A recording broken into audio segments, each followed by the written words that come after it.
ইমাম সাহেবদের বেতন বাড়ায় দেওয়ার তৌফিক আল্লাহ তাআলা আমাদেরকে দান করুন। ওলামা একরাম ওয়াজ মাহফিলে যারা আসেন তাদেরকে সম্মানজনক হাদিয়া দিবেন।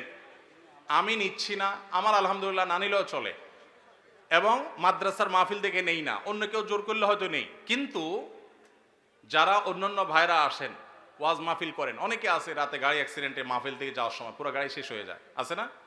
অনেকে আছে গাড়ি অ্যাক্সিডেন্টে নিজে অসুস্থ হয়ে যায়, মারা যায়, রাত বিরাত জাগা লাগে, তাদেরকে সম্মান করবেন। কিন্তু এর মানে এই না যে চুক্তি করে লাখ লাখ টাকা ওয়াজ করে কামায়, এই ওয়াজ ব্যবসায়ীদেরকে আমি প্রশ্রয় দিতে বলি নাই।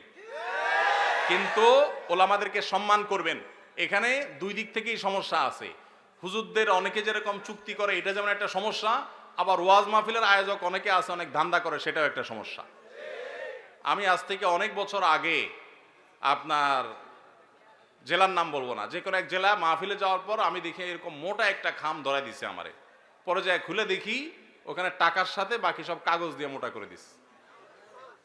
এত নিকৃষ্ট মানুষও এই সমাজে আছে। তো এই জন্য সংশোধন বক্তাদেরও হইতে হবে, আয়োজকদেরও হতে হবে, শ্রোতাদেরও হওয়া লাগবে। শ্রোতারা ওয়াজে আসছেন কি জন্য? কিছু শুনে আমল করার নিয়তে। এই যে এতগুলো কথা শুনছেন, এগুলো আমল করতে হবে, ঠিক আছে না ভাই? ইনশাআল্লাহ। যদি শুধুমাত্র ওয়াজ মাহফিলে আসেন তামাশা দেখার জন্য, তাহলে হবে না। আমল করার নিয়তে আসতে হবে। আয়োজকদের উদ্দেশ্য হবে আল্লাহর সন্তুষ্টি, আলোচকদের উদ্দেশ্য হবে আল্লাহর সন্তুষ্টি, এবং শ্রোতাদের উদ্দেশ্য হবে কি? আল্লাহর সন্তুষ্টি। আল্লাহ তাআলা আমাকে, আপনাকে, আমাদের সবাইকে ইখলাসের সাথে কাজ করার তৌফিক দান করুন। মসজিদের ইমাম সাহেবের জন্য টাকা কালেকশন করে সেই টাকা মসজিদের ফান্ডে জমা রাখা যাবে কিনা? ইমাম সাহেবের জন্য টাকা কালেকশন করে সেই টাকা মসজিদে রাখতে পারবেন কিনা, এই অপকর্মটা ঈদের সময় বেশিরভাগ